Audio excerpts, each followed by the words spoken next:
16 novembre 2009.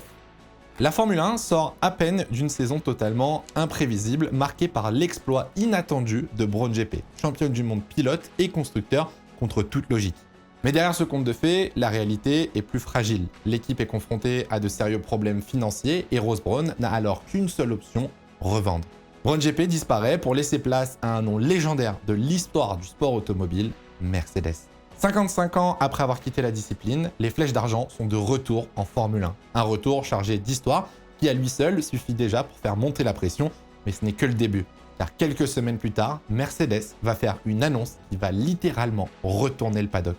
Après 3 ans de retraite, Michael Schumacher est de retour en Formule 1. A very early Christmas present.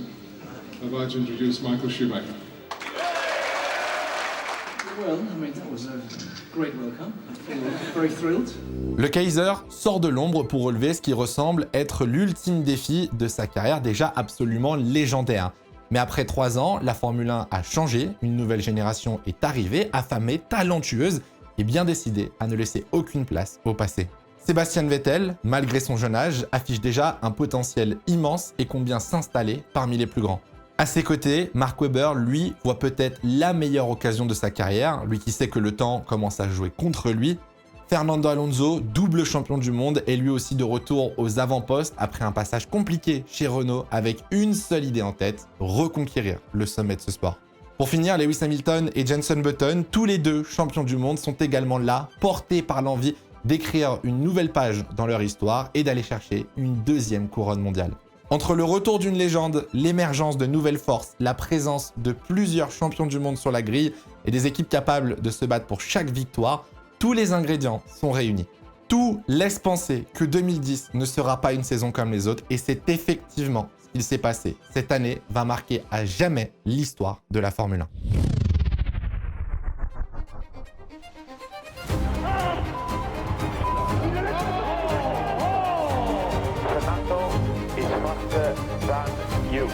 Fantastic guys, up for number 2 driver. Cheers. You just wait, sunshine. You just wait. La saison 2010 arrive avec énormément de changements. Comme on l'a évoqué, l'un des événements majeurs de cette intersaison, c'est le retour de Mercedes en Formule 1, accompagné de celui de Michael Schumacher. Pour compléter son équipe, Mercedes fait le choix d'aligner Nico Rosberg aux côtés du septuple champion du monde de Formule 1. Un jeune pilote rapide, présent depuis plusieurs années, et qui représente à la fois le présent et l'avenir du projet. Pour autant, chez Mercedes, les ambitions restent mesurées. L'équipe est parfaitement consciente que ce retour est difficile et que se battre aux avant-postes serait presque un miracle. Il faut rappeler que la MGP-W01 n'est pas réellement une Mercedes, n'est pas conçue de zéro, mais plus le résultat du travail de Brown GP en 2009. L'équipe avait terminé la saison avec un budget restreint, voire quasi nul. Il est donc clair que les performances seront forcément limitées, surtout en ce début de saison, mais Mercedes revient avec des objectifs mesurés, dans l'idée de construire un projet sur le long terme.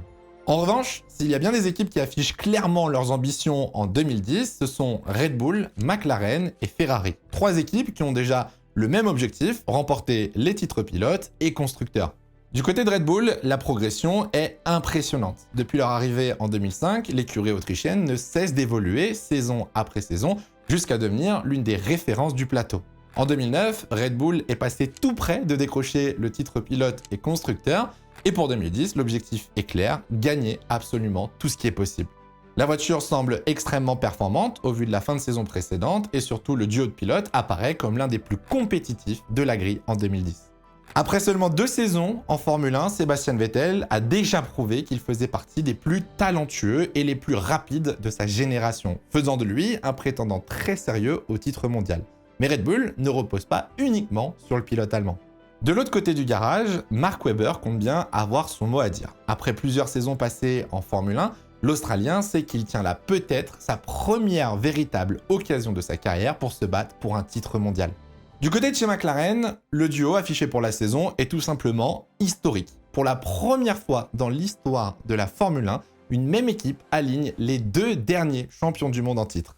Après avoir été écarté de Brown GP suite au rachat de Mercedes, Jenson Button se voit offrir un volant chez McLaren aux côtés de Lewis Hamilton, qui décide d'ailleurs de rester après une saison 2009 extrêmement difficile. 2 champions du monde dans la même équipe avec une même ambition, remporter tous les deux un deuxième titre de champion du monde.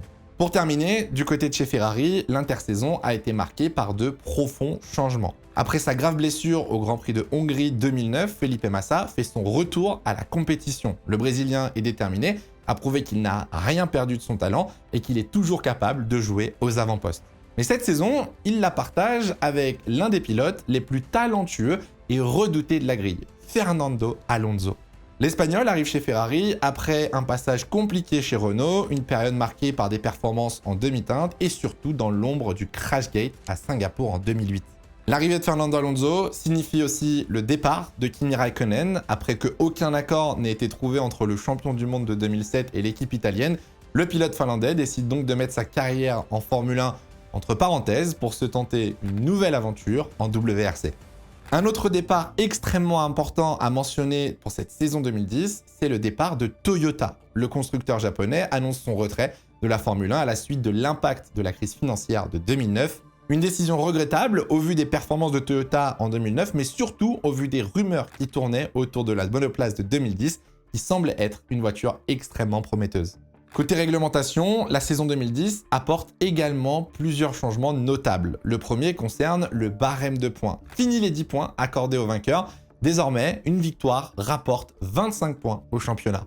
Ce changement fait directement écho à la polémique du titre de 2008, qui avait laissé un goût amer à certains, notamment Bernie Ecclestone, déçus de voir Felipe Massa perdre le championnat malgré un plus grand nombre de victoires. L'objectif, il est clair, c'est de donner beaucoup plus de valeur à une victoire qu'auparavant, et le système évolue pour inclure les 10 premiers pilotes dans les points et non plus le top 8 afin de favoriser les batailles dans le peloton. Un autre changement majeur, et pas des moindres, les ravitaillements au stand sont désormais interdits. Cette décision est prise pour 2 raisons principales. D'abord pour des questions de sécurité, mais aussi pour privilégier le combat en piste plutôt que les stratégies basées uniquement sur les arrêts. Les pilotes doivent toujours effectuer au moins un arrêt au stand pour utiliser les 2 différents types de pneus, tendres et durs, mais il n'est désormais plus possible de remettre de l'essence dans la voiture. Les monoplaces doivent donc partir dès le départ avec le plein d'essence, agrandissant les réservoirs et rendant les monoplaces plus lourdes. Hormis tout ce que je viens de vous dire, il n'y a pas de révolution technique majeure sur les monoplaces. La Formule 1 sort d'un grand bouleversement réglementaire en 2009 et la saison 2010 s'inscrit donc dans une certaine continuité. Après un hiver bien agité, la Formule 1 est donc de retour à Bahreïn pour le début de cette saison 2010 qui s'annonce déjà comme mémorable. La saison 2010 débute le 14 mars à Bahreïn sur le circuit de Sakhir. C'est seulement la 2e fois dans l'histoire de la Formule 1 que le Grand Prix de Bahreïn accueille la manche d'ouverture du championnat, la première remontant à 2006. Pour l'occasion, le circuit est redessiné, rallongé avec un tracé censé offrir plus de spectacles, qui ne convaincra pas vraiment la Formule 1 qui reviendra au circuit traditionnel que l'on connaît aujourd'hui. En qualification, Sebastian Vettel frappe fort en signant la première pole position de la saison, devant les 2 Ferrari de Felipe Massa et Fernando Alonso. En course, l'Allemand domine largement les débats et semble se diriger tranquillement vers une victoire. Mais un problème de bougie sur le moteur de Renault oblige Sebastian Vettel à énormément ralentir. Fernando Alonso, qui avait déjà passé Massa au départ, récupère alors la tête de la course et s'impose pour le premier Grand Prix de la saison. Première course, première victoire pour Ferrari. Alonso s'impose devant son coéquipier Massa, tandis que Lewis Hamilton complète le podium. Vettel, plombé par son problème moteur, ne peut faire mieux que 4e. De son côté, Mark Webber termine seulement 8e. Un trop-plein d'huile avant le départ a lourdement handicapé la course de l'Australien. Mais malgré ce résultat, Mark Webber repart avec une conviction forte. La Red Bull a énormément de potentiel et il compte bien le montrer à la manche suivante lors du Grand Prix d'Australie. À Melbourne, c'est Vettel qui reprend la pole position et domine une nouvelle fois en course avant de connaître une nouvelle désillusion. Pour la 2e fois en 2 courses, l'Allemand rencontre un problème. Sa suspension gauche se casse au 25e tour et le fait abandonner. Un abandon qui intervient dans un Grand Prix d'Australie totalement fou. Le départ est donné sous la pluie. Dès les premiers virages, Jenson Button et Fernando Alonso s'accrochent, envoyant le leader du championnat en tête à queue. Malgré cet incident, Alonso réalise une très belle course et remonte jusqu'à la 4e place, juste derrière son coéquipier Felipe Massa. Le Brésilien affichait un rythme plus lent qu'Alonso, mais les consignes d'équipe étaient interdites. Massa restera du coup devant son coéquipier. Jenson Button, pourtant impliqué dans l'accrochage du premier virage, réalise un coup stratégique parfait en chaussant les pneus tendres au bon moment. Il prend l'avantage sur tout le monde et remporte le Grand Prix d'Australie. Il s'impose devant Kubica, auteur d'une course exceptionnelle, parti 9e sur la grille. Le pilote Renault décroche la 2e place et son premier podium de la saison. Pour Webber, le Grand Prix à domicile a tourné au cauchemar. Qualifié 2e, il se fait dépasser par Massa au premier virage et rencontre des problèmes de frein tout au long de la course, part souvent hors piste, puis s'accroche avec Lewis Hamilton et ne termine que 9e, très loin de ses ambitions. Néanmoins, il n'aura fallu attendre qu'une semaine à Mark Webber pour prendre sa revanche en Malaisie. Sous une pluie piégeuse, les qualifications tournent au chaos, les deux Ferrari et les deux McLaren se font surprendre et sont éliminés dès la Q1. En course, Vettel dépasse son coéquipier au départ et cette fois, rien ne vient perturber le pilote allemand, qui s'impose enfin sans le moindre problème. Mark Webber, parti en pole position, termine 2e et signe son premier gros résultat de la saison. Et c'est Nico Rosberg qui complète le podium et offre à Mercedes sa première 3e place de l'année. Derrière, les McLaren parviennent à limiter les dégâts en remontant au classement pour marquer quelques points. Felipe Massa, parti 7e, profite de l'abandon de Fernando Alonso, victime d'une panne mécanique à quelques tours de l'arrivée, pour prendre la tête du championnat. Parce que oui, même si Massa n'a pas gagné la moindre course, grâce à sa régularité, le Brésilien est en tête du championnat avec 39 points. Alonso est 2e à 37 points, à égalité avec Vettel. Button et Rosberg sont à 35 points et Lewis Hamilton à 31. Alors qu'il semblait avoir la meilleure voiture, Red Bull au final connaît des problèmes techniques qui les empêchent de bien performer. La preuve avec Vettel, 3e malgré ses 2 pole positions et la 8e place au classement pilote de Mark Webber. McLaren, eux, sont un petit peu en dessous de ce à quoi ils s'attendaient, tandis que Ferrari, au contraire, réalise un bon début de saison qui permet à Massa d'être le leader du championnat pour la première fois depuis 2008. Mais cette première place, elle ne va pas durer très longtemps. Dès le Grand Prix suivant, en Chine, Jenson Button s'impose à nouveau devant Lewis Hamilton et Nico Rosberg, qui décroche là d'ailleurs un 2e podium de suite. Button devient alors le premier pilote à signer 2 victoires dans cette saison 2010. McLaren affiche une nette montée en puissance, tandis que les Ferrari, à l'inverse, commencent à rencontrer de plus en plus de difficultés et semblent perdre en performance. Alonso termine 5e, après avoir été pénalisé pour un départ anticipé. Vettel, pourtant en pole position, ne peut pas faire mieux que 4e, tout comme Webber parti 2e, qui termine une nouvelle fois très loin à la 8e position. Après cet enchaînement de problèmes, Red Bull commence enfin à connaître un week-end presque parfait en Espagne. Mark Webber décroche la pole position, s'impose sans trop de difficulté le dimanche devant Sébastien Vettel, qui conserve sa 2e place malgré des soucis de frein. À domicile, Fernando surperforme dans une Ferrari délicate à piloter et décroche une très belle 3e position. À noter également la très belle 4e place de Michael Schumacher, ainsi que le week-end très compliqué pour les pilotes McLaren. En manque de rythme, Jenson Button ne fait pas mieux que la 5e position. Lewis Hamilton, lui, abandonne à 2 tours de l'arrivée à cause d'une jambe cassée alors qu'il était en 2e place.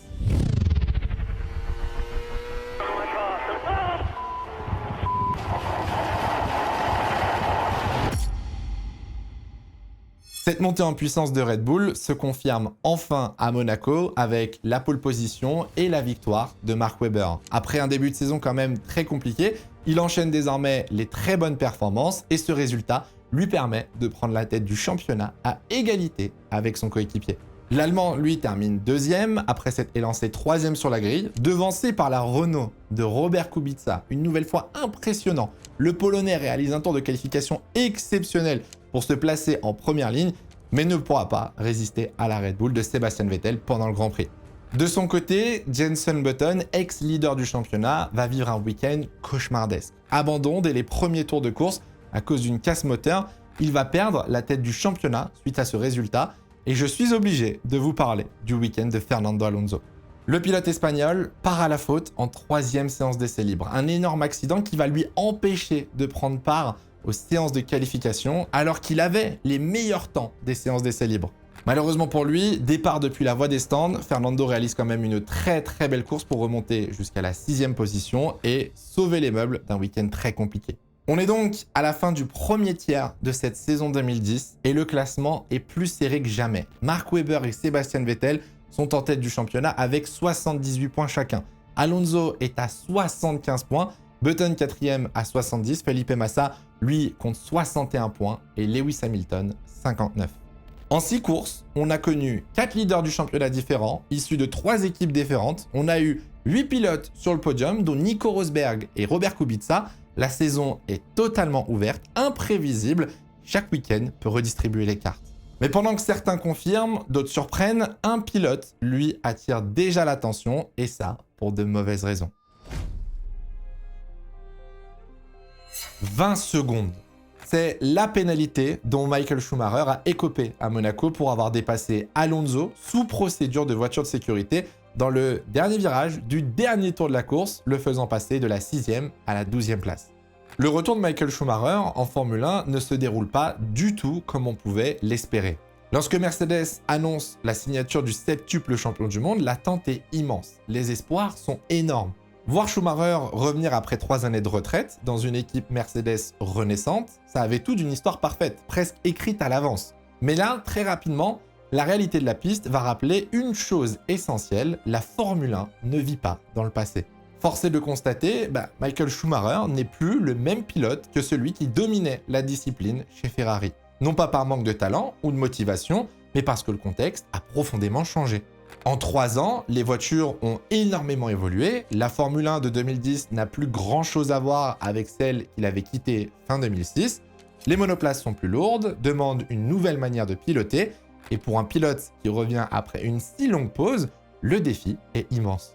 À cela s'ajoute une autre réalité, c'est que la Mercedes W01 n'est pas la voiture que beaucoup espéraient. On pouvait s'attendre à une Mercedes plus performante, d'autant plus que Brown GP avait remporté les titres pilote et constructeur 1 an plus tôt, mais cette monoplace est le résultat d'un développement très particulier. Elle a été conçue par Brown, mais dans un contexte budgétaire extrêmement limité sur la fin de saison 2009. Et même si la base est saine, le manque de développement se fait rapidement sentir. Pour autant, la situation n'est pas catastrophique non plus. Mercedes n'est pas à la dérive, l'équipe se situe clairement derrière le trio Red Bull, McLaren et Ferrari, mais elle s'impose comme 4e force du plateau.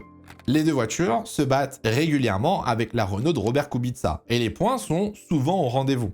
Le problème, ce n'est donc pas uniquement la voiture, ce qui interpelle réellement, c'est la comparaison directe entre Michael Schumacher et son coéquipier. Nico Rosberg, justement, impressionne. Après 4 saisons passées chez Williams, où son talent était évident, mais rarement récompensé par le matériel, le jeune Allemand arrive chez Mercedes avec une vraie faim et une énorme envie de prouver. Tout au long de l'hiver 2009-2010, plusieurs équipes ont tenté de le recruter. Consciente de son potentiel, c'est finalement Mercedes qui parvient à le convaincre, et très vite, Rosberg montre qu'il a franchi un cap. Sa saison 2010, elle est clairement réussie lorsqu'on la compare à celle de Schumacher. Nico Rosberg décroche 3 podiums, dont 2 consécutifs, en Malaisie et en Chine, et se retrouve même 2e du championnat des pilotes à un moment de la saison. Pendant ce temps-là, le meilleur résultat de Schumacher reste une 4e place, un écart qui commence à peser, non pas dans les chiffres bruts, mais dans la perception globale de son retour en Formule 1. Les statistiques, en face à face, sont particulièrement parlantes. En qualification, Rosberg domine Schumacher 14-5 sur l'ensemble de la saison, et en course, l'écart est encore plus net, avec 12 arrivées devant pour Rosberg, contre seulement 2 pour Michael Schumacher. Ces chiffres, ils traduisent une réalité visible à l'œil nu. Michael Schumacher est souvent en difficulté, rarement totalement à l'aise, au volant de cette Mercedes, même si la voiture elle-même n'est ni simple à piloter, ni réellement taillée pour gagner. Et pourtant, malgré ses performances en retrait, c'est bien Michael Schumacher qui concentre l'essentiel de l'attention médiatique autour de Mercedes. Chaque week-end, chaque résultat, chaque déclaration est scrutée, analysée, commentée. Une situation presque logique tant son retour reste un événement majeur, mais qui peut parfois créer un certain malaise. Nico Rosberg de son côté continue d'enchaîner les performances solides tout en restant relativement dans l'ombre de son coéquipier. Cela ne crée pas de tension ouverte entre les deux pilotes, il n'y a pas de conflit, il n'y a pas de guerre en interne, pas de déclaration salée, mais un décalage existe. Rosberg aimerait naturellement être davantage mis en avant, lui qui bat régulièrement un septuple champion du monde et porte l'équipe à bout de bras, une situation qui peut paraître paradoxale, mais qui symbolise parfaitement ce retour si particulier de Michael Schumacher. Le retour du Kaiser se heurte à la réalité. Beaucoup d'attentes, des difficultés bien réelles et une Formule 1 qui ne laisse aucune marge d'erreur. Et pendant que Schumacher tente de trouver sa place, ailleurs dans le paddock, les tensions commencent à monter. Très vite, la lutte pour le titre va faire émerger des rivalités bien plus explosives. Le Grand Prix de Turquie, 7e manche de cette saison 2010, se tient le 30 mai sur le circuit d'Istanbul Park. Cette course marque un tournant important dans la saison et est rapidement considérée comme l'un des moments charnières dans ce championnat. Pour la 3e fois consécutive, Mark Webber s'empare de la pole position, devançant Lewis Hamilton, Sebastian Vettel et Jenson Button. Les McLaren affichent un rythme impressionnant et parviennent à suivre de près les Red Bull tout au long du week-end. Ce résultat, il s'explique en grande partie par une innovation que McLaren dispose depuis le début de la saison, le fameux F-Duct. Le F-Duct, c'est un conduit d'air situé sur le museau de la voiture qui redistribue le flux vers l'aileron arrière. Selon que le pilote bouche ou libère ce conduit, l'appui aérodynamique à l'arrière est modifié, permettant de réduire la traînée et donc de gagner en vitesse de pointe. Un système aussi utilisé par Ferrari et qui s'avère particulièrement efficace sur le tracé turc. Au départ, Mark Webber conserve sa position en tête, tandis qu'Hamilton, pressant, se rapproche rapidement. Les deux Red Bull et les deux McLaren restent regroupés, coude à coude, pendant une grande partie de la course, jusqu'aux arrêts au stand. Malheureusement pour Lewis Hamilton, l'arrêt au stand ne se passe pas très bien et ressort 3e derrière Sebastian Vettel. Un problème clairement pas inédit pour le champion de 2008 qui a été déjà très malchanceux dans cette saison. Vettel profite alors de sa position pour se lancer à la chasse de Mark Webber qui doit lui gérer sa consommation d'essence après avoir résisté face à Hamilton en début de course. Au fur et à mesure des tours, l'Allemand se rapproche de plus en plus de son coéquipier. On prévient Vettel à la radio que Mark Webber doit faire attention à sa consommation d'essence. Message subliminal pour motiver Vettel à attaquer, ou alors une tentative pour dissuader l'Allemand de tenter un dépassement. Dans tous les cas, Vettel revient vite sur Mark et à 20 tours de l'arrivée, l'inévitable se produit. Là, il y a l'aspiration. Là, s'il y a quelque chose à attendre, c'est maintenant. Et il s'infiltre à l'intérieur. Il le laisse incroyable. Quelle erreur. Quelle erreur. Quelle erreur. Vettel, c'est fini. What are we doing here? What a stupid action. I'm going home. Vettel tente un dépassement sur son coéquipier dans la ligne droite de retour. Proche de mettre une roue dans l'herbe, l'Allemand tente de se rabattre mais termine sa manœuvre beaucoup trop tôt. Les deux voitures s'accrochent, Vettel est contraint à l'abandon, tandis que Webber repart mais relégué à la 3e place, loin derrière les deux McLaren qui s'imposent avec Hamilton devant Button. Alors que la presse désigne Vettel comme fautif dans cet accident, Webber est tenu responsable par son équipe. Helmut Marko prend tout de suite la défense de Sebastian Vettel qui était furieux contre son coéquipier à la radio. Christian Horner, qui était resté prudent dans un premier temps, finit par lui aussi remettre la faute sur le pilote australien. C'est officiellement le début des tensions chez Red Bull Racing. Il y a vraiment un avant et un après de ce Grand Prix de Turquie 2010, et pas seulement sur cette saison, mais sur les 4 années qui ont suivi cet incident.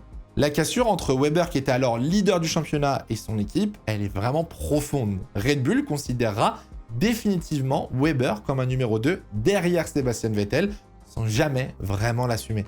Le casse-tête pour Red Bull ne s'arrête pas là. Quelques jours plus tard, au Canada, Lewis Hamilton prend la tête du championnat en remportant sa 2e victoire consécutive et devant son coéquipier, dans une course où la gestion des pneus était cruciale et que les Red Bull n'ont pas su maîtriser. Fernando Alonso profite de la situation pour terminer 3e, tandis qu'Hamilton décroche également sa première pole position de la saison, brisant enfin le monopole des Red Bull qui durait depuis le début de l'année. Mais ce n'était qu'une exception, car lors du Grand Prix suivant, Grand Prix d'Europe à Valence, Sebastian Vettel reprend sa position dominante en signant sa 4e pole, qu'il convertit en victoire, étant seulement sa 2e après 9 Grands Prix. Webber, lui de son côté, abandonne à cause d'un accident impressionnant avec la Lotus de Kovalainen. L'Australien était à l'aspiration sur le Finlandais, mais un décalage tardif fait décoller la Red Bull dans les airs. Un incident qui a de quoi faire peur, mais dont Webber sort miraculeusement indemne. Hamilton, toujours leader du championnat, termine 2e, tandis qu'Alonso, avec une Ferrari qui peine à suivre le rythme malgré les récentes améliorations sur la voiture, doit se contenter d'une 8e place. Le Grand Prix de Silverstone marque le début de la 2e moitié de la saison et elle accentue encore plus les tensions sur la grille. À ce stade, il devient presque impossible de prédire qui sera champion à la fin de la saison 2010. Profitant de la proximité des usines, la majorité des équipes apportent des améliorations à leur voiture, et Red Bull ne fait pas exception, avec notamment un tout nouvel aileron avant. Mais le problème, c'est que pendant les essais, ce tout nouvel aileron avant posé sur la Red Bull de Vettel tombe à l'entrée du virage de Copse et termine totalement détruit. Red Bull ne disposant que de 2 versions de cette pièce, l'équipe doit donc faire un choix stratégique. Après le Grand Prix de Turquie, les dirigeants de l'équipe autrichienne avaient répété plusieurs fois que les pilotes étaient égaux et libres de se battre et que aucun favoritisme ne serait fait. Juste avant les qualifications, la décision est prise, le nouvel aileron avant est retiré de la voiture de Mark Webber pour être placé sur la voiture de Sebastian Vettel. L'Australien récupère donc l'ancienne version, beaucoup moins performante. Dès la qualification, cette décision, elle fait immédiatement monter la tension. Vettel signe sa 5e pole position de la saison devant Webber et le ressentiment de l'Australien devient palpable. Lors de la conférence de presse, il n'hésite pas à faire comprendre, à montrer sa frustration, mais en course, le scénario se renverse. À l'extinction des feux, Vettel rate son départ et se fait rapidement dépasser par son coéquipier. Hamilton, lui, tente d'en profiter et touche légèrement Sebastian Vettel, provoquant la crevaison de sa roue arrière droite et le forçant à repasser par la voie des stands. Mark Webber profite pleinement de cette situation et s'impose pour la 3e fois de la saison, lançant un message clair à son équipe, il n'est pas là pour être un 2e pilote. Well done, Mark. You drove very well today. Great job. You won the British Grand Prix. Well done. Fantastic, guys. Not bad for a number 2 driver. Cheers. Un petit peu plus loin sur la grille, Ferrari continue à être en difficulté. Les 2 voitures terminent hors des points à Silverstone. Massa en manque de rythme avec un tête à queue. Alonso bloqué derrière Kubica écope d'une pénalité de drive-thru pour avoir dépassé le Polonais en dehors des limites de piste. Malgré les améliorations apportées à la voiture, les résultats restent décevants, du moins jusqu'au Grand Prix suivant. Car oui, le Grand Prix suivant est lui aussi un tournant dans cette saison 2010 de Formule 1. Le Grand Prix d'Allemagne à Hockenheim, sur les terres de Sebastian Vettel, là où il prend la pole position devant son public, mais il n'est plus menacé ni par son coéquipier, ni par les McLaren, mais par les 2 Ferrari.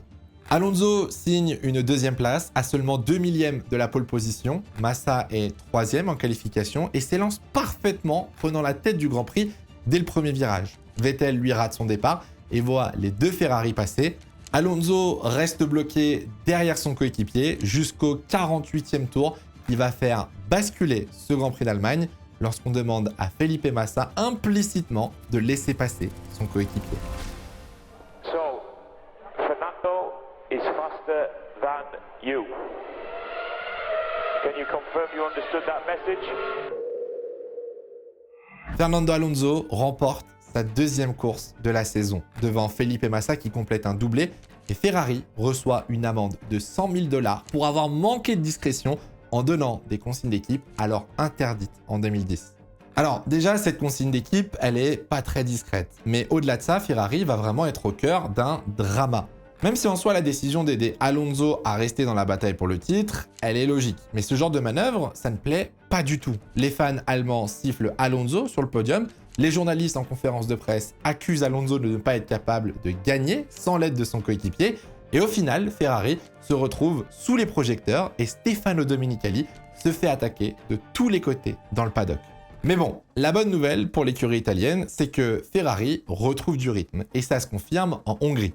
Les Red Bull sécurisent la première ligne devant les 2 Ferrari et au départ, Alonso passe Webber tandis que Sebastian Vettel s'envole en tête. Dans une course plutôt calme, une voiture de sécurité va venir changer la donne. Webber se retrouve premier après que Vettel soit rentré au stand et qu'il ressorte second. Un écart trop important entre coéquipiers sous safety car le conduit à prendre une pénalité de 10 secondes et Mark Webber remporte finalement la course devant Alonso et Sebastian Vettel. L'Australien profite de l'abandon et de la panne mécanique de Lewis Hamilton pour reprendre alors la tête du championnat pilote. Le classement est serré comme jamais. Webber à 161 points devant Hamilton à 157, Vettel est 6 points derrière, Button à 147, ne devance Alonso que de 6 points. On est alors à 7 courses de la fin de saison, la bataille au titre promet d'être extrêmement serrée et 5 pilotes se tiennent encore en seulement 20 points. La saison 2010 nous réserve des grands prix mémorables et le grand prix pluvieux de Spa en fait clairement partie. Sous une pluie torrentielle, c'est Mark Webber qui signe la pole position d'une qualification chaotique devant Lewis Hamilton et Robert Kubica, encore auteur d'une performance impressionnante avec sa Renault. Mais au départ, tout se complique pour Mark Webber. Il se rate totalement et se fait dépasser par Hamilton, par Kubica, Vettel, Button et Felipe Massa. Alors que la course avait débuté sur une piste sèche, la pluie arrive dès la fin du premier tour. Rubens Barrichello, qui fêtait alors son 300e Grand Prix en Formule 1, se fait surprendre et vient percuter la Ferrari de Fernando Alonso, parti 10e. Le Brésilien abandonne, mais le pilote espagnol réussit à reprendre la piste et rester en course. Aux avant-postes, Robert Kubica essaye de faire de son mieux avec sa Renault, mais se fait dépasser par Button, puis par Vettel, et les deux hommes se lancent à la poursuite de Lewis Hamilton. Mais après quelques tours, dans des conditions difficiles, Sebastian Vettel commet une erreur au virage 19 et vient percuter la McLaren de Jenson Button. Le Britannique abandonne directement, tandis que le pilote allemand, lui, doit passer par la voie des stands. Chanceux, Robert Kubica récupère alors la deuxième place de la course devant Webber et Massa. Aux alentours de la mi-course, la pluie se calme, ce qui permet à Vettel de remonter grâce à son rythme sur les pneus secs, jusqu'à ce qu'il croise la route de la Force India de Liuzzi avec qui il s'accroche. Crevaison encore une fois pour Vettel qui l'oblige à repasser par la voie des stands. En fin de course, la pluie revient, Hamilton frôle la sortie de piste mais parvient à rentrer au stand pour chausser les pneus intermédiaires et s'impose pour la 3e fois dans cette saison. Mark Webber passe Kubica lors des arrêts au stand et termine 2e, laissant le Polonais sur la 3e marche du podium, tandis qu'Alonso, qui vivait une course difficile, se sort sous la pluie dans les derniers tours et perd des points cruciaux dans sa course pour le championnat du monde. Le plus marquant dans ce Grand Prix, c'est la nouvelle performance exceptionnelle, et je pèse mes mots, de Robert Kubica. Le Polonais surperforme une Renault moyenne et parvient à tirer le maximum de sa monoplace. Après le départ de Fernando Alonso, vous ne pouvez pas imaginer que l'équipe allait performer, la crise du Crashgate ayant laissé des traces, les sponsors fuyant, l'équipe était vraiment en reconstruction. Et pourtant, Robert Kubica démontre un talent impressionnant et parvient à faire ce que peu de pilotes seraient capables de faire avec cette voiture. 3 podiums inespérés en 2010 pour Renault, cette saison dont une 2e place à Monaco un petit peu plus tôt montre bien l'étendue du niveau du Polonais. Et la comparaison avec son coéquipier Vitaly Petrov est sans appel. Le Russe qui avait terminé 2e du GP2 en 2009 est largement dominé, que ce soit en qualification ou en course. Kubica porte littéralement son équipe et hors abandon ne finit qu'une seule course sur les 19 en dehors des points. Sa saison attire logiquement des grandes écuries et Ferrari discute même avec lui pour 2011. Mais ça n'aboutira pas. Un pré-contrat sera quand même signé pour 2012, mais un terrible accident de rallye au début de l'année 2011 empêchera ce rêve de se concrétiser. En parlant de Ferrari, le retour en forme se confirme avec le Grand Prix suivant, le Grand Prix d'Italie à Monza, à domicile. Fernando Alonso prend la pole position devant Button et Felipe Massa, et les Red Bull, elles, rencontrent des difficultés. Contrairement aux Ferrari et aux McLaren, Vettel et Webber sont donc légèrement en retrait sur ce week-end, et Alonso en profite pour s'imposer devant les tifosi. Malgré un départ où il se fait dépasser par Button, il tient un excellent rythme et reprend la tête de la course lors des arrêts au stand. Ferrari signe la victoire à Monza avec Alonso. Button termine 2e dans les échappements de l'Espagnol, tandis que Felipe Massa complète le podium devant les tifosi. Vettel et Webber ne font pas mieux que 4e et 6e, mais cette 6e place suffit à l'Australien pour reprendre la tête du championnat pilote. En effet, Lewis Hamilton a abandonné le Grand Prix dès le premier tour suite à un accrochage avec Felipe Massa, et malheureusement pour lui, il abandonnera de nouveau lors du Grand Prix suivant à Singapour, cette fois-ci avec un accrochage avec Mark Webber. 3 abandons en 4 courses alors qu'il menait le championnat. La saison du Britannique connaît un énorme tournant qui complique sérieusement sa course au titre. Le Grand Prix de Singapour 2010 est une masterclass, un duel acharné entre Sebastian Vettel et Fernando Alonso. Malgré la pression mise par le pilote allemand pendant toute la course, Alonso reste devant et passe la ligne d'arrivée avec une avance de seulement 2 dixièmes. Mark Webber, lui, complète le podium en 3e position. À noter encore une fois la superbe course de Robert Kubica qui continue de briller, multipliant les dépassements et confirmant qu'il mérite une voiture bien plus performante que sa Renault. Ces récents résultats permettent à Alonso de revenir dans la course au titre, tandis que Webber augmente légèrement son avance. L'Australien est en tête avec 202 points, suivi désormais de Fernando Alonso à 191, Hamilton à 182 points, 1 point devant Vettel, et Jenson Button est à 177 points. Les batailles pour les 2 titres se font entre 3 voitures, tandis qu'au fond de la grille, 3 autres équipes se disputent pour ne pas finir dernière. Ça, c'est la voiture de Heikki Kovalainen en feu dans le dernier tour du Grand Prix de Singapour. Et cette image, elle résume assez bien la saison 2010 pour 3 équipes qui rejoignent la grille cette année-là. Lotus, HRT et Virgin. 3 noms qui font leur début en Formule 1 dans un contexte extrêmement particulier et pour qui cette première saison est synonyme de survie. Pour comprendre un petit peu le contexte, il faut remonter à 2009. Cette année-là, la crise financière a fait beaucoup de mal à certaines équipes, notamment Toyota et BMW, qui projetaient de se retirer à la fin du championnat. Afin d'éviter de passer de 10 équipes à seulement 8 sur la grille, la Formule 1 a lancé un appel d'offres afin d'attirer de nouvelles équipes, et c'est ainsi que Lotus, HRT et Virgin ont rejoint la grille en 2010. Il faut aussi se rappeler que 15 ans en arrière, la Formule 1 n'avait rien à voir avec ce qu'on connaît aujourd'hui. À l'époque, il n'y avait pas de plafond budgétaire. Les équipes qui disposaient d'un budget conséquent, comme Ferrari ou McLaren, pouvaient développer leur voiture de manière agressive, sans aucune limite, tandis que les petites équipes, comme Lotus, HRT ou Virgin, avaient juste assez de ressources pour participer et avant tout survivre. Il n'était pas rare, du coup, à cette époque, de voir leur voiture à 5, 6, voire même 7 secondes des temps de la pole position en qualification. Et ces mêmes voitures pouvaient prendre jusqu'à 4, voire 5 tours de retard lors d'un Grand Prix.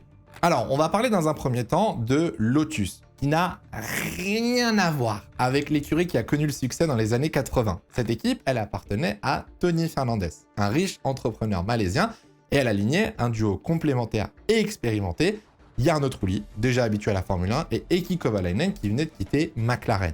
Sur le papier, la line-up, elle avait du sens. Mais la voiture, disons que la voiture, elle était tout sauf compétitive. Le bilan de la saison, il est difficile avec 14 abandons. Le meilleur résultat, c'est au Japon, où Trulli et Kovalainen terminent 12e et 13e. Ça leur a permis de sécuriser la 10e place du classement constructeur, mais avec 0 point marqué. 0 point, certes, mais au moins, c'était les meilleurs des plus nuls. Juste derrière eux, on a HRT, l'Hispania Racing Team. Cette écurie, elle avait été créée par le pilote espagnol Adrián Campos, qui est déjà propriétaire de Campos Racing, que vous connaissez peut-être, une écurie de formule de promotion. Adrián voulait tenter sa chance en Formule 1, mais les débuts étaient compliqués. À seulement quelques semaines du début de la saison, il va revendre son équipe pour des problèmes financiers à José Ramón Caramonte. Karun Chandhok et Bruno Senna sont donc les 2 pilotes titulaires pour cette première saison. Un nom assez connu, un pilote qui ramène des sponsors, mais les résultats sont insuffisants. Chandhok est rapidement remplacé par Sakon Yamamoto, puis par Christian Klein, mais rien n'y fait. La voiture reste mauvaise, peu fiable et avec 13 abandons à la fin de la saison. Et puis pour finir, le meilleur pour la fin, Virgin Racing, l'écurie de Richard Branson, déjà propriétaire du groupe Virgin, qui avait sponsorisé Brawn GP en 2009 et qui du coup espérait reproduire la belle histoire, mais là encore, la réalité est moins glorieuse. La voiture était sans exagérer une vraie poubelle sur roue. Luca Di Grassi et Timo Glock n'avaient tout simplement aucune chance de briller, même lorsqu'ils arrivaient à finir le Grand Prix.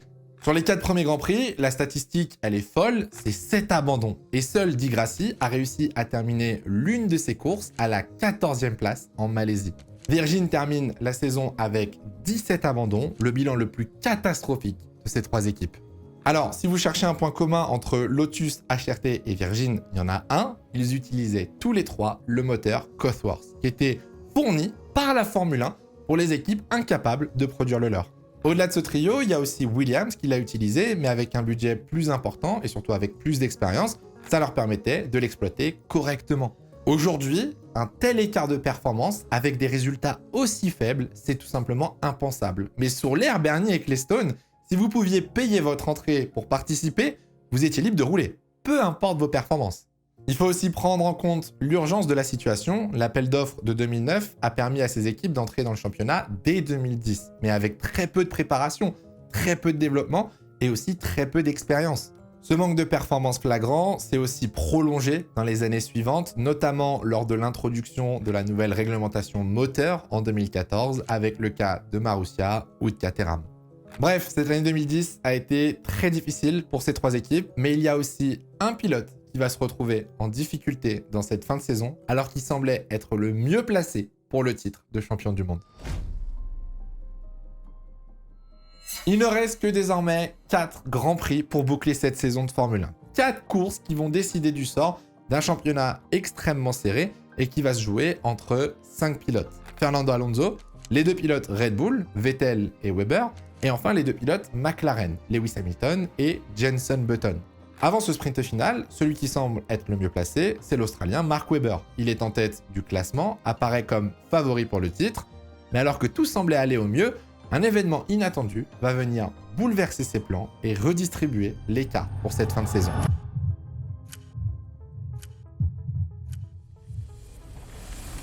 Pendant la pause, entre le Grand Prix de Singapour et celui du Japon à Suzuka, Mark Webber a été victime d'une chute à vélo. Un accident qui a entraîné une fracture à l'épaule et qui en temps normal aurait dû l'éloigner des circuits pendant plusieurs semaines. En tête du championnat, le pilote australien ne peut pas se permettre de rater le moindre Grand Prix sur cette fin de saison. Face à cette pression, et surtout malgré la douleur, il décide de cacher sa blessure à son équipe et de se faire administrer des injections de cortisone pour pouvoir continuer à courir. Il admettra plus tard que cette blessure l'a handicapé et qu'il n'a jamais pu être à 100% pendant les dernières courses de l'année. À Suzuka, le samedi est marqué par une pluie intense qui oblige les organisateurs de déplacer la qualification au dimanche matin. Dans ces conditions compliquées, c'est Sebastian Vettel qui s'empare de la pole position devant son coéquipier Mark Webber, tandis que Robert Kubica réalise une superbe qualification en se plaçant 3e avec sa Renault. La course, bien que pas extrêmement passionnante, est marquée dès le départ par un abandon, celui de Luca Di Grassi qui se sort dès le tour de mise en grille. Vettel s'impose finalement devant Webber et Alonso, tandis que les 2 McLaren de Button et Hamilton terminent respectivement 4e et 5e du Grand Prix. 2 semaines plus tard, la Formule 1 termine sa tournée asiatique en se rendant pour la première fois en Corée du Sud sur le tout nouveau circuit de Yeongam.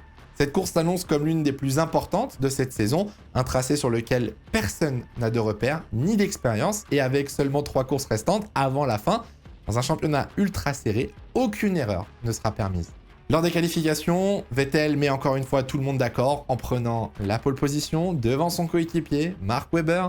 Alonso, avec une Ferrari légèrement en difficulté, prend la 3e place. Hamilton se place 4e. Button, lui qui peine sur ce circuit, ne se qualifie qu'en 7e position. Le dimanche, on s'attend à une course exceptionnelle, mais la météo en a décidé autrement. Une violente pluie s'abat sur le circuit et le départ est donné sous voiture de sécurité. Les voitures roulent ainsi pendant 17 tours, le temps pour la piste de s'assécher progressivement. Et au début du 18e tour, la course est enfin réellement lancée. Vettel prend immédiatement de l'avance sur son coéquipier qui se retrouve sous la pression directe de Fernando Alonso. Il n'aura fallu alors que 2 tours dans cette course pour que la fin de saison bascule complètement. Moins à l'aise que son coéquipier dans des conditions délicates, Mark Webber sort au large au virage 12 et part en tête à queue. Sa Red Bull percute le mur intérieur avant de rebondir sur la Mercedes de Nico Rosberg. À seulement 2 courses de la fin de saison, le leader du championnat est contraint à l'abandon et voit ses concurrents directs passer devant lui. Une désillusion monumentale qui change instantanément la donne pour le titre. Lorsque la safety car rentre, la pluie ralentit et la piste commence à sécher. Button et McLaren tentent alors un pari stratégique en passant des pneus intermédiaires, une décision qui semble logique mais qui va rapidement être compromise par une nouvelle intervention de la safety car, permettant à tout le monde de repasser par les stands. Button voit presque sa course ruinée, tandis qu'Hamilton profite de ses arrêts au stand pour dépasser le pilote espagnol. Lors de la relance, Fernando Alonso reprend l'avantage sur la McLaren d'Hamilton et se lance tout de suite à la poursuite de Sebastian Vettel. La bataille se transforme alors en duel pour le meilleur tour qu'ils s'échangent tour après tour, mais Vettel parvient à conserver un avantage jusqu'à une dizaine de tours de la fin lorsque sa Red Bull commence petit à petit à perdre de la puissance. Et il y a un problème alors. Oh, Vettel qui abandonne sans doute. Que s'est-il passé? On a l'impression malheureusement, c'est un moteur, il y en a partout. Et Alonso, il va mettre un 25-0. Le moteur Renault de la Red Bull part en fumée. Alonso dépasse alors Sébastien Vettel pour prendre la tête du Grand Prix.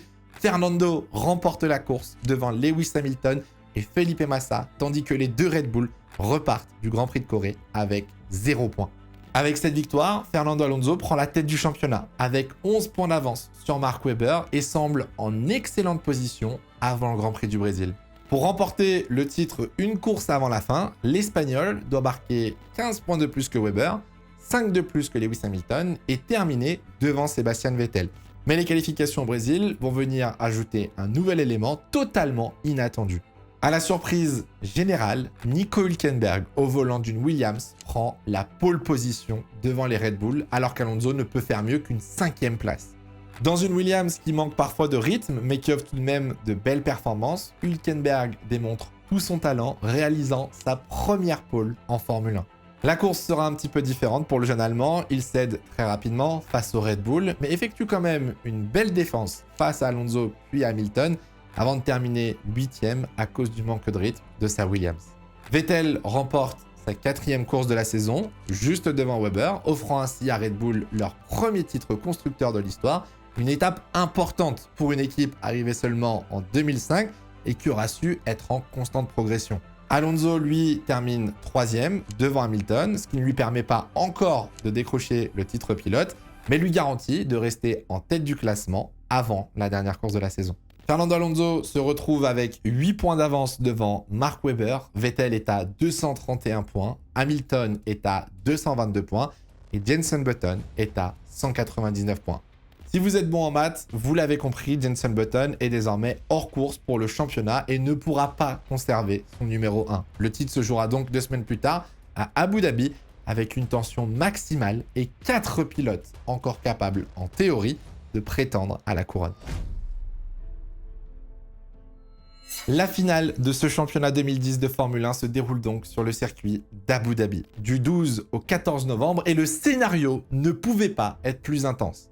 4 hommes sont encore en lice pour le titre. Lewis Hamilton, qui a la possibilité d'aller chercher un 2e sacre mondial, Sébastien Vettel et Mark Webber, pilotes Red Bull, qui ont disposé de la meilleure voiture durant toute la saison, peuvent théoriquement remporter leur premier titre pilote, mais surtout Fernando Alonso. L'Espagnol se retrouve dans une position favorable avec 8 points d'avance et pourrait donc devenir 3 fois champion du monde de Formule 1 après la saison 2005 et 2006. Pour Alonso, la situation, elle est super simple. Il lui suffit de terminer dans le top 2 ou bien d'espérer un mauvais résultat de Webber ou Vettel. Pour Mark Webber, c'est un scénario un peu plus exigeant. Il doit gagner et espérer qu'Alonso ne termine pas sur le podium pour prétendre au titre. Contrairement à Vettel qui lui se retrouve dans une situation encore plus complexe, il doit gagner tout en espérant qu'Alonso ne fasse pas mieux que 5e. Bon, concernant Lewis Hamilton, je vais pas vous mentir, 24 points de retard sur Fernando Alonso. Les chances de titre sont extrêmement minimes, mais elles existent encore. C'est la première fois dans l'histoire de la Formule 1 qu'un championnat se joue dans la dernière course entre 4 pilotes. Tout est réuni pour avoir un week-end absolument légendaire. Bien qu'Alonso soit le favori, la presse et les spectateurs sont beaucoup plus focalisés sur la situation chez Red Bull.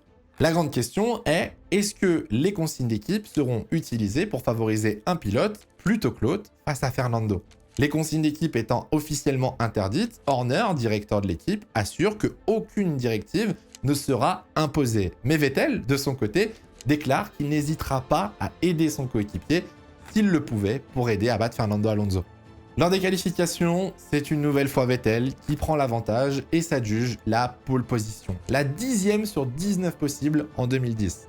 Hamilton se retrouve 2e, Alonso 3e, tandis que Mark Webber est seulement 5e derrière Jenson Button. La scène est maintenant prête. Place à la course.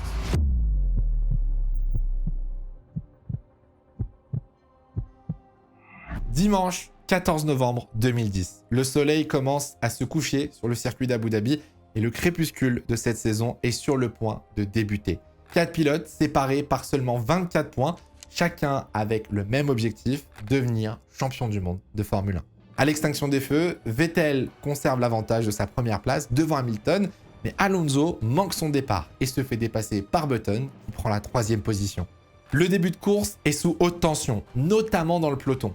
Le premier incident survient dès le premier tour, à la chicane du virage 6. Michael Schumacher est percuté par l'arrière et part en tête à queue. Luigi ne peut éviter la Mercedes et monte littéralement sur la voiture de l'Allemand. L'accident est spectaculaire. Heureusement, plus de peur que de mal, les deux pilotes abandonnent et la safety car entre en piste.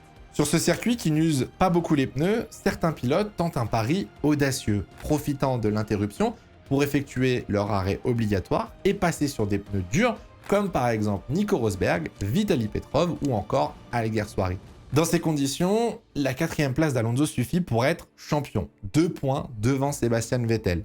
Au début du 6e tour, la safety car rentre au stand, Vettel relance la course et l'Allemand tente tout de suite de creuser l'écart sur les McLaren. Alonso, lui, pousse pour dépasser Button et récupérer sa 3e position.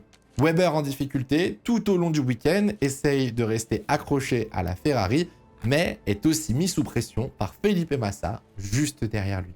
C'est au 8e tour que ce Grand Prix d'Abu Dhabi va basculer. L'Australien commet une petite erreur et vient légèrement toucher le mur à la sortie du virage 19. Red Bull suspecte une crevaison lente et décide d'appeler Mark Webber au stand à la fin du 11e tour. Beaucoup plus tôt que ce qui était prévu, le pilote australien ressort alors à la 16e position. Pour contrer un possible undercut de Webber et protéger Alonso, Ferrari tente alors de jouer avec Felipe Massa. Le Brésilien passe au stand au 14e tour pour ressortir devant Webber et le ralentir, mais le plan échoue. Massa ressort 16e derrière Alguersuari et Webber. La panique gagne Ferrari et Alonso doit lui aussi rentrer au stand à la fin du 15e tour. Il ressort en 11e position avec des pneus durs, mais derrière Nico Rosberg et Vitaly Petrov. Dans cette configuration, Alonso perd provisoirement le titre au profit de Sebastian Vettel. Mais la course est encore longue et plusieurs pilotes devant Fernando Alonso doivent encore passer par la voie des stands. Il se retrouve provisoirement 3e ou 4e, suffisant pour rester champion en théorie. Dès sa sortie des stands, il reçoit des instructions très claires. Il faut absolument dépasser Petrov au plus vite, ainsi que Nico Rosberg, s'il veut atteindre la 4e place nécessaire pour remporter un 3e titre.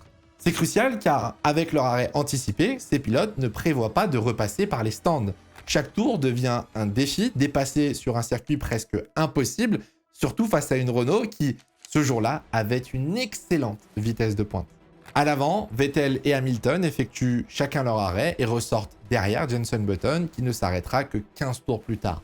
Vettel reste en tête, loin devant Hamilton et Button qui reprend sa 3e place. Alonso, lui, est en difficulté, ses pneus surchauffent et il n'arrive pas à dépasser Petrov. Son ingénieur, Andrea Stella, le motive en permanence, mais rien n'y fait. Kubica, parti en pneus durs, s'arrête 10 tours avant la fin et ressort en pneus tendres en 5e position, derrière Rosberg, mais devant Petrov. Alonso donne tout ce qu'il a, repoussant sa Ferrari au maximum dans chaque virage. Chaque freinage devient un combat. Devant lui, Petrov défend sa position comme si sa vie en dépendait, mais l'Espagnol ne lâche rien, cherchant la moindre ouverture pour dépasser. Le stress est palpable, chaque tour peut décider du titre et Alonso sait que le moindre faux pas pourrait lui coûter sa 3e couronne. Dans cette configuration, Vettel est virtuellement champion avec 4 points d'avance. Alonso doit absolument passer Petrov, mais aussi sur Kubica, puis Rosberg pour atteindre la 4e place et récupérer son titre. La tension est insoutenable, les tours s'enchaînent, mais Alonso ne trouve pas la faille. Les espoirs de titre semblent s'éteindre peu à peu jusqu'au 55e et dernier tour de ce Grand Prix. Okay, Sebastian, good job. I need to wait until everybody crosses the line. I need to wait, but it's looking good. Hamilton, P2, Button, P3, Rosberg, P4, Kubica, P5, Du bist Weltmeister! Thank you, boy. Unbelievable. Thank you, I love you. Sebastian Vettel, you are the world champion! The world champion, well done, enjoy it! You are the man! Les McLaren de Lewis Hamilton et Jenson Button terminent respectivement 2e et 3e, tandis que Nico Rosberg finit 4e, Kubica et Petrov 5e et 6e, Fernando Alonso se retrouve 7e devant Mark Webber 8e. Avec ce résultat, Sebastian Vettel devient champion du monde pour la première fois de sa carrière et par la même occasion, le plus jeune champion de l'histoire de la Formule 1 à 23 ans, 4 mois et 11 jours, détrônant Lewis Hamilton et établissant un record qui est toujours d'actualité. Le classement final de cette saison 2010 est le suivant. Sébastien Vettel, champion avec 256 points, 4 points d'avance sur Fernando Alonso. Mark Webber, 3e à 242 points, devant Lewis Hamilton à 240 points. Le grand perdant de cette saison est sans doute Fernando Alonso, qui voit le titre lui échapper pour seulement 4 points après avoir été bloqué derrière la Renault de Petrov pendant quasiment 40 tours. Ironie du sport, c'est une Renault qui l'empêche de décrocher un 3e titre, alors que c'est avec cette même écurie qu'il avait remporté ses 2 premiers championnats quelques années plus tôt. L'Espagnol pourra probablement regretter une Ferrari qui, malgré ses efforts, n'a jamais vraiment été capable de rivaliser avec les Red Bull et les McLaren, notamment en début de saison, mais aussi des erreurs comme le Grand Prix de Chine ou encore de Monaco, ou peut-être sa sortie au Grand Prix de Belgique. Malgré cela, Fernando Alonso aura surperformé cette voiture toute la saison, montrant tout son talent, mais cela n'aura pas suffi. 2 autres pilotes auront également des regrets. Lewis Hamilton, qui aura livré une saison remarquable, mais dont les 3 abandons en 4 courses lui coûtent cher sur la fin de ce championnat. Et surtout, Mark Webber, qui a dominé une grande partie de la saison, mais qui a craqué dans les derniers Grands Prix. Son épaule blessée, les tensions avec Vettel au sein de l'écurie ont sans doute pesé dans la balance, dans un contexte où l'équipe favorisait légèrement un pilote sans jamais vraiment l'assumer. Si on regarde la saison dans son ensemble, le moins qu'on puisse dire, c'est que Vettel n'a pas volé son titre. Avec 10 pole positions, un record cette année-là, 5 victoires à égalité avec Alonso, une voiture aussi performante et une régularité impressionnante, l'Allemand a montré qu'il avait le talent, la vitesse, la constance pour être champion du monde. Même face à de la malchance et des problèmes techniques qui ont compliqué son parcours, Vettel a su rester concentré et performant. À l'issue du Grand Prix d'Abu Dhabi, c'est la première fois que Sébastien Vettel mène le championnat. Une statistique incroyable pour un champion du monde. Il devient le 5e champion différent en 5 ans. Son premier titre en 2010 sera le point de départ d'une suprématie qui durera pendant 4 saisons consécutives. Pour Webber, la déception est immense. Spectateur de la fin de son propre championnat, il ne rivalisera pas durant les saisons suivantes avec son coéquipier. Alonso, lui, aura une chance de revanche en 2012 face à Vettel, mais ça appartient à une autre histoire. Cette saison 2010 restera dans les mémoires comme l'une des plus intenses et des plus serrées de l'histoire moderne de la Formule 1. Une année où le championnat s'est joué dans la dernière course, où 4 pilotes ont rêvé jusqu'au bout de décrocher le titre. Et finalement, c'est un jeune Allemand qui a écrit son nom dans l'histoire de la Formule 1. J'espère que cette vidéo vous aura plu. Je vous souhaite à tous de très bonnes fêtes de fin d'année. Prenez soin de vous, c'est le plus important. Nous, on se retrouve l'année prochaine. Ciao, ciao.